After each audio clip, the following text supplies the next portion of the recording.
actually, volunteering in Nanaimo. It's great to be here, as I say, to be in the heart of Victoria, to talk about our plan to build BC and to build Canada strong. And we need that plan because we are facing the biggest crisis of our lifetimes. President Trump is attacking Canada, America's closest ally, America's closest partner. Il menace nos entreprises. Il menace nos travailleurs. He's threatening our workers. And he's threatening the savings of our retirees. President Trump is trying to break us so that America can own us. Now, that will never happen. We will get through this crisis if we come together, if we unite our country with a bold plan rooted in shared values. Here in British Columbia and across Canada, I'm asking you to vote with me for positive reasons, regardless of which party you voted for and supported in the past. Because this is the time for serious leadership of a united country. We need to come together so we can fight President Trump together. Because President Trump wants to divide us. It makes his job easier. In BC and across Canada, we need to be united in order to be Canada strong. Nous répondons avec de la force et we de la are responding with détermination. force and determination. Nous nous battons contre ces We are tarifs fighting these injustifiés, unjust avec des tariffs contre-tarifs qui with auront counter un tariffs impact that will have maximal aux maximum États-Unis impact et un in the impact United States minimal ici and au Canada. minimum impact here in Canada. Nous protégeons nos We are travailleurs protecting et our nos workers and our entreprises, et businesses, nous allons utiliser and chaque we dollar intend to tiré- use every tiré, dollar pardon, collected de nos from these contre-tarifs counter tariffs pour le to faire. do so. Par-dessus tout, And nous in bâtissons un particular, Canada fort. we are building Canada strong. Nous devons comprendre ce que nous pouvons et devons changer. We have to understand what Nous we sommes can maîtres chez and nous. must change. Nous pouvons We are contrôler masters in notre our own propre home, destin économique. and we can control our own We can economic control destiny. our economic destiny with the right plan. Because in a crisis, plan beats no plan. And to succeed in a crisis, you need to act with overwhelming force, to overcome the anxieties that people naturally feel, to break through the fog of uncertainty that businesses face, and above all, to replace what the crisis is taking away. As the private sector retreats, government needs to step up to provide positive direction, to drive action, and to catalyze investment. And that's what our plan to build Canada strong will do. Now, in President Trump's trade war, British Columbia is being directly targeted. British Columbians have fought unjustified forestry tariffs before. But now the president is escalating this dispute far beyond anything we've experienced by doubling the duties charged on softwood lumber. Les tarifs visant le bois d'œuvre canadien. The softwood lumber tariffs, like all the tariffs introduced by President Trump, Injustifiés. are unjust, unjustified, and Nous ne pouvons ill-advised. pas changer le président Trump. We cannot change President Malgré Trump. tous les torts In infligés spite of all the damage he has caused, both in the United States and Canada, he believes he is acting in the interest of his country. nous devons prendre notre destin. We must take our destiny into our Nous own avons le hands. pouvoir de le faire. We have the power to Nous do devons that. voir en grand. We have to We can think deal big. with this crisis best by building our strength here at home. And that starts with recognizing our strengths. Here in BC, that begins with the world-class mining, energy, and forestry industries. It extends to cutting-edge innovation in home building and in clean technologies.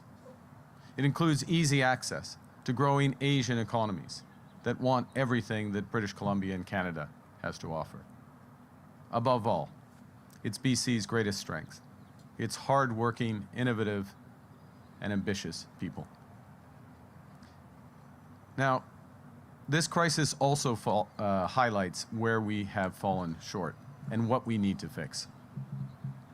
Nous avons mis trop d'œufs.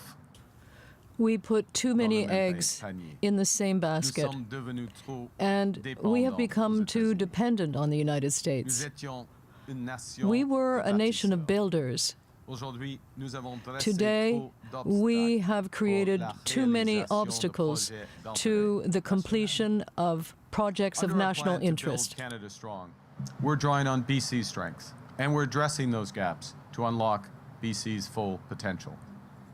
Our goal isn't merely to survive Trump's tariffs, but to emerge much stronger than before. The first thing we're doing is to reduce the forestry sector's reliance on the United States, while simultaneously tackling the housing crisis. In my first weeks as Prime Minister, recognizing the threats that the President's trade war poses for our forestry industry, we committed to invest $20 million in over 60 projects across BC to boost the competitiveness and resiliency of this sector, and also to invest in innovative, low-carbon technologies. But that's just the beginning.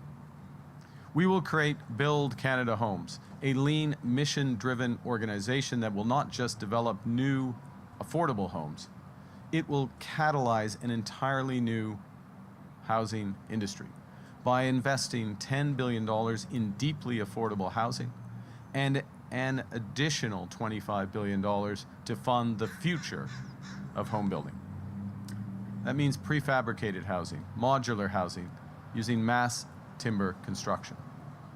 That will create hundreds of thousands of high-paying, not just jobs, but careers in the skilled trades and in the forestry sector. And it will massively scale the demand for mass timber innovators here in BC. The second thing we're doing is to invest across the entire energy supply chain to make Canada an energy superpower. That starts with critical metals and minerals, vital components to build everything from solar panels to electric vehicles. The market for these minerals is currently dominated by China and Russia. That must change. And BC can lead that change, given that it's home to 16 different kinds of critical minerals and already has a highly sophisticated, mature mining industry that supports over 35,000 jobs in this province and creates more than $7 billion in economic value every year. But our plan looks to transform that industry and take it to the next level. We'll create the first and the last mile fund that will connect critical mineral extraction projects to our supply chains to get them to market. In other words, from rock to road and rail. Nous allons tirer profit de l'abondance.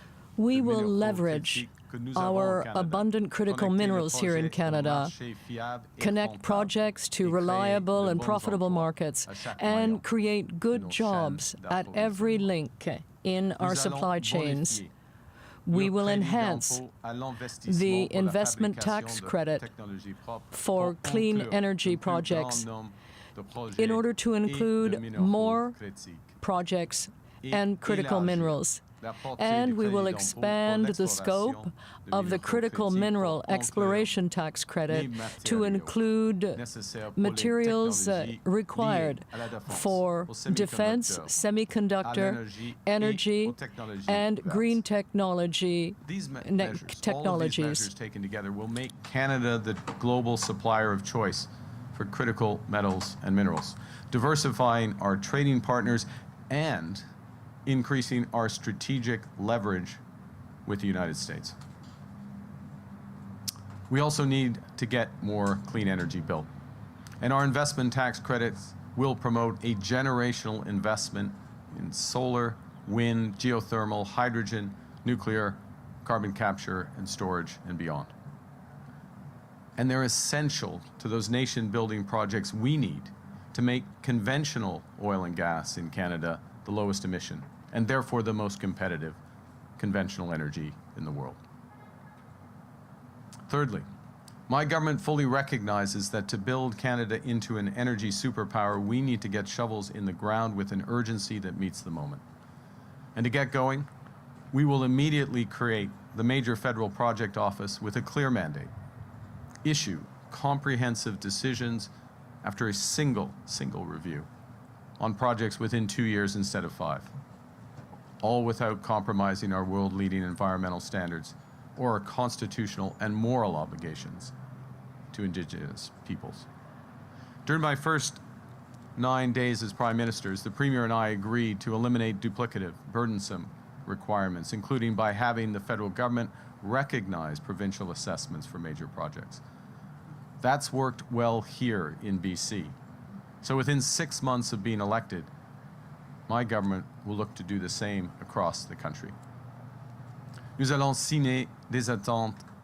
We will sign agreements with all the premiers and all the Indigenous communities who are interested to agree on the principle of one project, one evaluation, and accelerate the completion of major projects.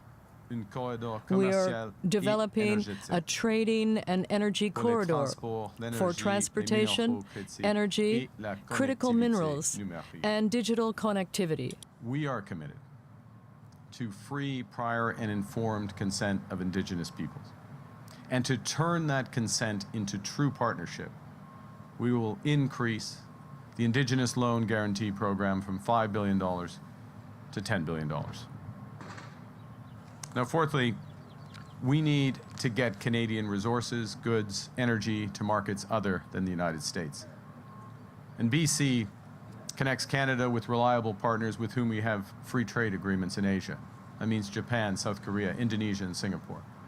We'll look to deepen those ties, while also exploring a trade partnership with ASEAN countries. Through our $5 billion Trade Diversification Corridors Fund, we will build more trade-enabling infrastructure, including investments in ports, railways, airports, and highways. And finally, but most importantly, we will invest in our workers. Carpenters, electricians, crane operators, welders, and other skilled trades will literally build the future of Canada. And it's time for us to invest in their futures. At the core of our plan is a multi-pronged strategy to support apprenticeships, including the creation of an apprenticeship grant of up to $8,000, thereby removing a key financial barrier for those who want to enter the trades. Nous allons doubler les investissements dans les programmes pour We la will double our formation investments en in milieu syndical. union Et training accroître la programs mobilité de notre and main-d'œuvre increase hautement the mobility of qualifiée. our Les skilled travailleurs workers. qualifiés sont les Skilled fondations workers d'une are the very économie forte. foundation of a strong Les economy, fondations d'un the Canada foundation of Canada Strong. So with our plan, we will build things in this country again. We will build things in BC again. We will grow BC's forestry sector while protecting it from Trump's tariffs. We will end the housing crisis while building an entirely new industry based on BC technology, BC skilled labor, and BC lumber. We'll transform BC's mining sector. We'll build more clean and conventional energy, and we will reduce our reliance on the United States while increasing our ties with reliable trading partners. And all in the process, creating hundreds of thousands of great careers in safe neighborhoods. That's building Canada strong. Now, before I finish, I'll note that when the Conservative Party finally released their platform yesterday, Pierre Poilievre demonstrated once again that he has no plan to stand up to President Trump. He's literally grasping at straws as Canada faces the gravest crisis in our lifetimes. Pierre Poilievre wants to end childcare, dental care, pharmacare, and the CBC. He's surrendering in the fight against climate change. He's offering Canadians a fantasy of fiscal tricks and phantom growth. His Bring It Home tax cut doesn't arrive until 4 years from now. In other words, after President Trump is due to leave office. Our middle-class tax cut kicks in on Canada Day, saving Canadian families an average of $825 a year. Pierre Poilievre's plan pockets, literally pockets, the $20 billion in tariff revenues we're receiving as we fight President Trump. We will return every single one of those dollars to the workers and businesses that are directly affected by Trump's trade war. Pierre Poilievre ignores the investments we need to build the strongest economy that works for everyone. We will catalyze $500 billion in investment and create a total of up to $20,000 in economic value for every Canadian. You know, unlike Pierre Poilievre, I've managed budgets before. I've managed economies before. I've managed crises before. This is the time for experience, not experiments. In a crisis, you have to prepare for the worst, not hope for the best. Canadians are not, as Pierre Poilievre said, stupid. President Trump isn't, as he said, going to knock it off. The Americans want our land, they want our resources, they want our water, they want our country. We need to fight them. And you can't cut your way out of a crisis. You must lead by catalyzing investment with purpose and with overwhelming force. You don't throw away your best tools when it's time to build. You don't meet the moment with tired ideology when it demands bold action. And above all, you don't divide when people want to come together. The choice before us could not be clearer. In the face of this crisis, will we bend to the will of the United States?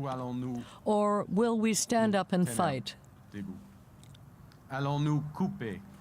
Will we cut what we need? Or will we invest in our future? I know how we can give each other far more than the Americans can ever take away. And I know how, as America retreats from the world, Canada will lead it. This is a critical election. British Columbians could decide who is Canada's Prime Minister on Monday. I'm asking for your support to protect the values that we share and to come through this crisis together. I'm asking for your vote to stand up to Donald Trump. I'm asking for your vote to build a united Canada, to build Canada strong. Thank you very much. Merci. Okay. Thank you, Prime Minister. We'll start with a question with national media. Mr. Carney, Michael Couture with CTV News. Last night, before introducing you, Melanie Joly asked the crowd for a Liberal majority government. Why do you feel that a majority mandate is necessary to negotiate with U.S. President Donald Trump? I think it's important, a couple of things, Michael, that we're in the process as Canadians, I think, is coming together. It's important that we continue to come together and that we have a strong government to face President Trump. You know, the Prime Minister of Canada will be sitting down with the President literally within days, and having a clear mandate will put the country in a better position for those discussions, and also in a way that literally builds this great land for the benefit of everyone. So like Ms. Joly, are you asking for a majority government? I'm asking for a series of single votes from Canadians for a Liberal Party that is determined to build the country if we are given that honor. Next question. Bonjour, Raymond Filion de TVA. Est-ce qu'un gouvernement majoritaire placerait un gouvernement minoritaire? Si vous remportez un gouvernement minoritaire, est-ce que ça placerait le Canada dans une situation de faiblesse face à Donald Trump? Il faut avoir, ce qui est nécessaire, c'est d'avoir un mandat clair, un mandat fort, un gouvernement fort. Et un gouvernement avec un plan qui est clair, a government with a plan that is clear and that is bold. We must be ambitious and bold in the middle of a crisis. We have to respond with extreme force, and a strong government can do that. Why do you not clearly ask Canadians to give you a majority government? Is it because you are concerned about looking too confident or overconfident? Well, we have to win the confidence of Canadians, and every Canadian only has one vote. You choose the best candidate, like the candidates around me here, from Vancouver, for example. Hello, Brian Platt with Bloomberg. Hi. Mr. Carney, you said in your opening remarks that President Trump is attacking Canada, but you also just said whoever wins on Monday will be sitting down with the U.S. president within days. Can you be clear, if you win on Monday, do you intend to go to Washington within days to meet face-to-face with President Trump? And are there any conditions that you would put in order to make that trip? Well, as you may know, Brian, conversation with the president, we agreed that following the election, the Canadian Prime Minister and he would sit down for these discussions on a broader economic and security partnership. So that's agreed. I made clear that I would spend all my time that I could working to gain the confidence of Canadians, the earlier question. So the conditions are that there is an ambitious and broad-ranging discussion that's going to be had between two sovereign nations. That was made clear in our discussion. It was a constructive discussion. That was agreed, and that stands. Just on the point, would that mean going to Washington? Is that what you're talking about? I mean the specifics of the logistics. There's very many ways to start, but obviously the nature of the president and the nature of the discussions, they're best advanced with the two sovereign countries coming together and the leaders of those countries coming together and beginning those discussions, yes. En ce qui concerne, nous avons eu, Monsieur le Président the President Trump et moi, and myself had a constructive discussion, and we agree that the Prime Minister of Canada and the President of the United States will have a discussion, a comprehensive discussion, with respect to the economic and security partnership between Canada and the United States. Of course, it is preferable to get those discussions started face-to-face. Le Devoir, Mr. Carney, there are two motions that were unanimously passed at the National Assembly this morning. The first one has to do with negotiations with Ottawa to give more power to Quebec for appointments of judges. Also, Quebec is asking that the last rebate be provided to all Canadians, including Quebecers. Could you please give us your position on those two issues? What do you say to Quebec? Well, first of all, when it comes to the appointment of judges, I'd like to begin by saying that there must be an independent process involved.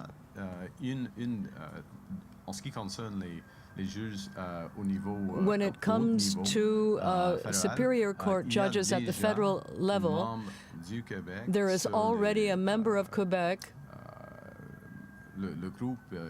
that sits on the committee proposing appointments,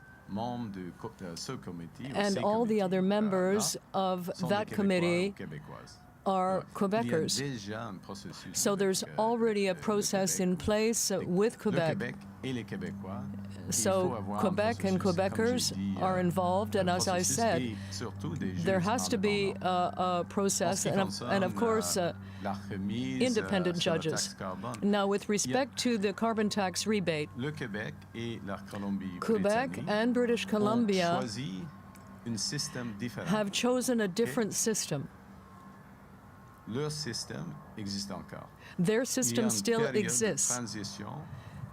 And Right now, we're in a transition period when it comes to the consumer carbon tax outside of Quebec and British Columbia. And this final rebate will only affect people in the rest of Canada. So you're saying no to both. Yes, I've just explained. Bill Curry from the Globe and Mail again on the carbon tax. You've mentioned during this campaign that you got rid of it because it was too divisive. But you also have a team of cabinet ministers and Liberal MPs who have spent the past few years defending this as a very central policy of the party. So I was wondering if you could just share how those discussions went leading up to that decision. Did any of your colleagues strongly urge you that it should be kept? Well, you know, this is the benefit of democracy, Bill. If I was clear as during the Liberal leadership campaign that I thought we needed a different approach. We needed a different approach in many respects. The consumer carbon tax was one of them. The way our fiscal approach, we needed to change. Another series of other elements of the economic strategy needed to change. So I brought change, and you see it in a series of measures. I ended up getting the support of 84% of the Liberal Party and the leadership. And important thing in politics is, you know, and certainly people at home expect, is that if you make a clear promise, you deliver on it. And so we delivered on getting rid of the consumer carbon tax on day one. Thank you. Next question. Sorry. You want to do it? Oh, okay. Sorry. Good morning. Glenn McGregor, City News. As you know, Pope Francis' funeral is scheduled for Saturday in Rome. Lots of world leaders are going there. President Trump, Zelensky, Emmanuel Macron. Tell me, I understand you have prior commitments. Tell me about the thought process in your decision. It sounds like you're not going. But you go ahead. Go ahead. Well, I'll let you finish your question. Sure. And just please do. Is that okay? No, I'm not going to be attending the funeral, given the federal election, and I think the importance of the nature of this election is crucial election, and sending the right signal. The Governor General will be representing Canada, so we're represented at the highest level, appropriately so, and we will also have a senior delegation alongside. So I think it's straightforward. I won't repeat my testimony to the contributions of Pope Francis, but I'll just refer to them if I may. Yeah, thank you. En ce qui concerne Son Excellence, la gouverneure générale, Her Excellency, the Governor General of Canada, will be attending the funeral of the Pope on Sunday. And I will continue to be involved in the election process to win the confidence of Canadians. Alex Ballingal of the Toronto Star. We're here in an NDP riding. You're going to a few NDP ridings today. Yeah. You haven't talked much about the NDP. I don't think I've heard you mention them today or since I've been listening to them in the campaign, maybe once or twice. They're saying your plan with the $28 billion of savings could lead to cuts. So how do you convince voters in places like this, progressive voters, that they can trust you with their vote? I think, Alex, if I may, one of the things that's very important, so there's a few things. The biggest thing in this election is who's going to stand up to President Trump, and is it we're going to send Pierre Poilievre or me to face President Trump in those negotiations? But then beyond that, what are we committed to? And if you just look at what's come out in the last week in terms of the different platforms, now our platform is consistent with what I've been saying for months. Childcare. Continuing to support $10 a day childcare. In fact, there's an open letter from the province of Ontario that came out in the last 24 hours. No problem, signed, bum. 2031, absolutely standing behind $10 a day childcare in Ontario and across this country. Dental care, we're supporting that, and we'll continue to do so. In fact, we've enlarged it by another 5 million people. Pharmacare, same thing. Support for public health care. Beyond support for the environment at the central of our platform. In fact, the last time we were together was for our nature strategy announcement a few weeks ago. All of that there, support for the CBC and beyond. I could go on, I'll stop there. Everything I mentioned, Pierre Poilievre would either cut or never mentions, doesn't care. That's a pretty big choice. So you can have one option where all of that goes, all of those, to use an NDP term, if I may. Sarah said NDP for the first time in the campaign. Progressive policies. I think of them more as policies and institutions that are at the heart of this country because we care about each other. All of those, the Conservative leader, Pierre Poilievre, does not support. So that's the choice. Last question before going to locals. Good afternoon, Mr. Carney. The Conservative leader is proposing to amend the criminal code to give police legal powers to remove individuals from homeless encampments. What do you think of that, and what is your approach to deal with this issue? Well, I think what starts with, our approach starts from attacking one of several aspects of this problem. Okay? First is homelessness, lack of homes, lack of deeply affordable housing, and the need to build deeply affordable housing. We have a huge affordable housing component of our housing platform, $10 billion, working with provinces, working with Indigenous peoples, working across the country to build out deeply affordable housing, which is part of the issue. Second thing, there's nothing of that, to be clear, in the Conservative platform. Lots of pictures of Pierre Poilievre, nothing about affordable housing. Second thing is, unfortunately, and I think we know this, that many cases, not all, but in many cases, homelessness is linked to mental health issues, addiction issues as well. We have, and we outlined this 2 days ago in Prince Edward Island in Charlottetown, our mental health strategy. We have an enormous mental health strategy because there is a mental health crisis, including with Canadian youth, and we're going directly to address it. Mental health, I don't think it appears in the Conservative platform. If it appears once. I couldn't find it. So it's a typical American-style approach to an issue, which Pierre Poilievre has imported, which is, there's a problem, I will arrest people. I will criminalize it, as opposed to address the underlying challenges that are there. What?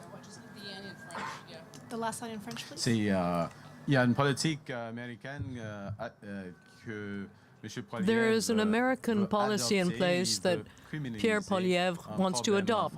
He wants to criminalize an important issue, whereas we want to tackle the problem and deal with the underlying issues such as mental health problems and the scarcity of affordable housing.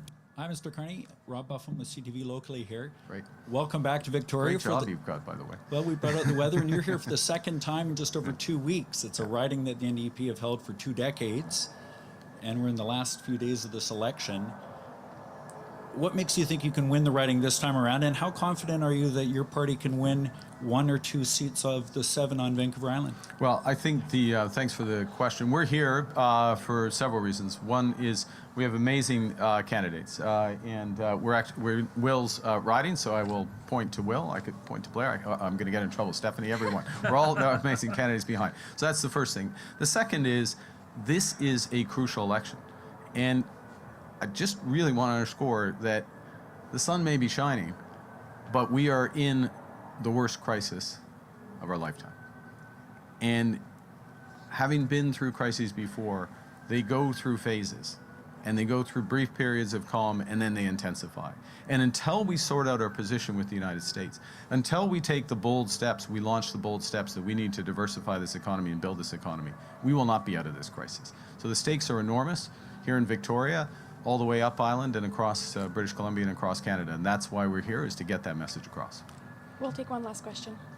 Hi, Mr. Carney. Bailey Seymour from Victoria News. Great. I was curious, ferries on the East Coast receive far more federal subsidies compared to BC ferries. I was curious if you'll be making any commitments in terms of federal support for ferries on both coasts.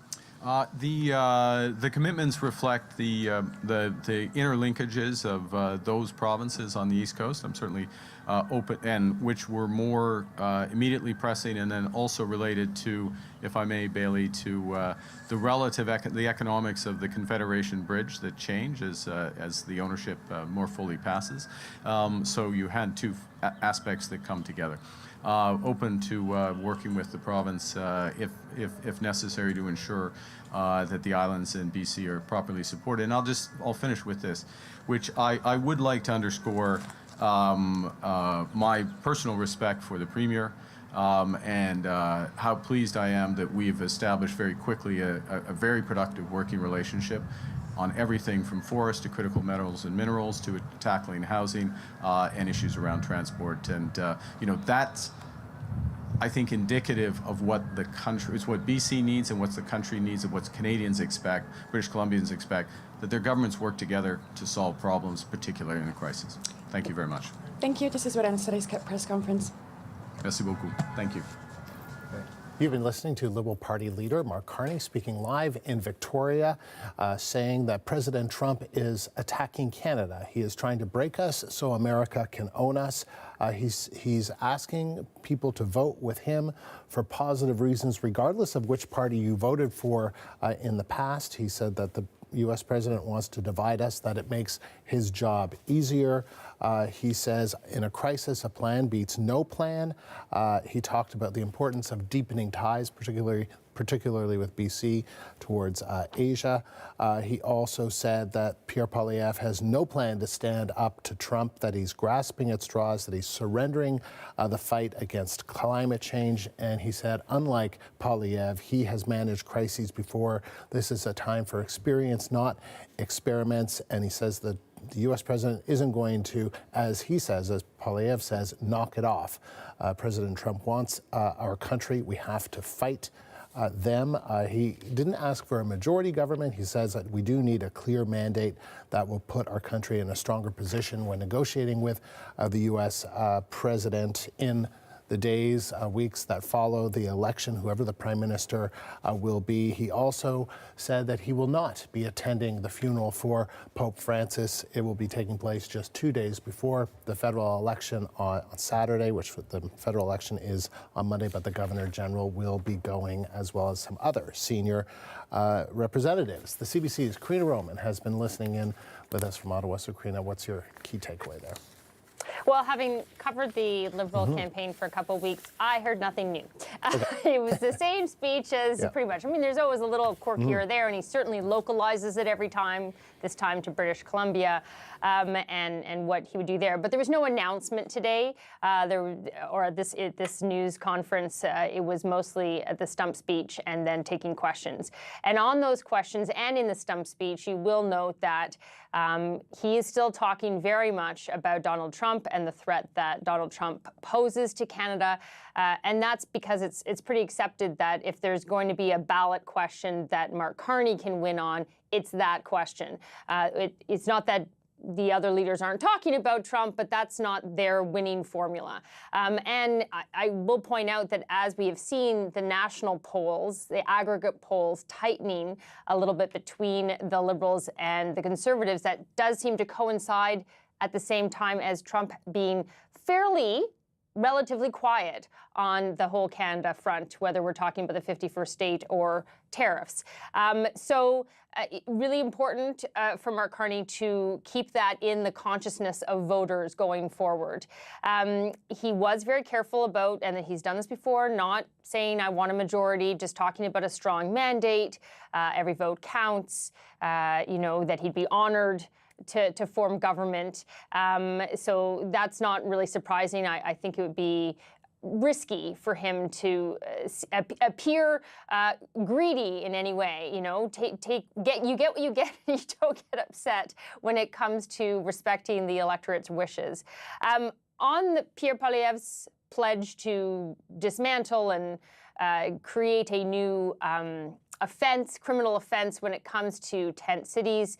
Mark Carney sounding very similar to both Jagmeet Singh and Yves-François Blanchet about how dismissing Pierre Poilievre or attacking him for his approach to arresting their way out of the problem or criminalizing homelessness.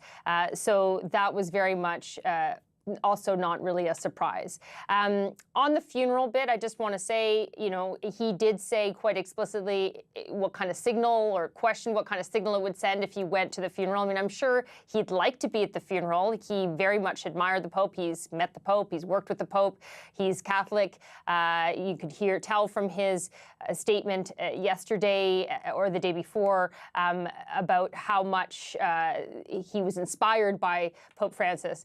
But it is 2 days away from the voting day. If he is saying this is the most consequential election of our time, he can't be flying to Rome and to Vatican City to attend the funeral, not when there's someone else equally qualified to go and perhaps more qualified during an election so that something doesn't get politicized, and that would be the Governor General. Karina, let's talk geography, because as you've said smartly, it's always interesting to see where the leaders are in these final days. So what do you make of where he is in Victoria on Vancouver Island? 43 seats in British Columbia, 7 on the island. This is not the first time. Yeah, he's not like his first time, right? And I know this because I was with the Liberal campaign covering it when they first went to Victoria, and different weather. It was pouring rain when we were there. But it is interesting because they do seem to have hopes for Vancouver Island and for BC in general, despite so much of that province being more a battle usually between blue and orange, between the Conservatives and the NDP. But certainly hearing that they might be able to make inroads, and so wanting to make another stop there to make the case that this time people could vote red. Karina, thank you. The CBC's Karina Roman live in Ottawa. And another campaign event is just wrapping up. Conservative Party leader Pierre Poilievre is visiting Halifax this hour. He is meeting with members of the Halifax Longshoremen's Association. Let's listen. And the efficient flow of our goods and services in and out of the country. We will also designate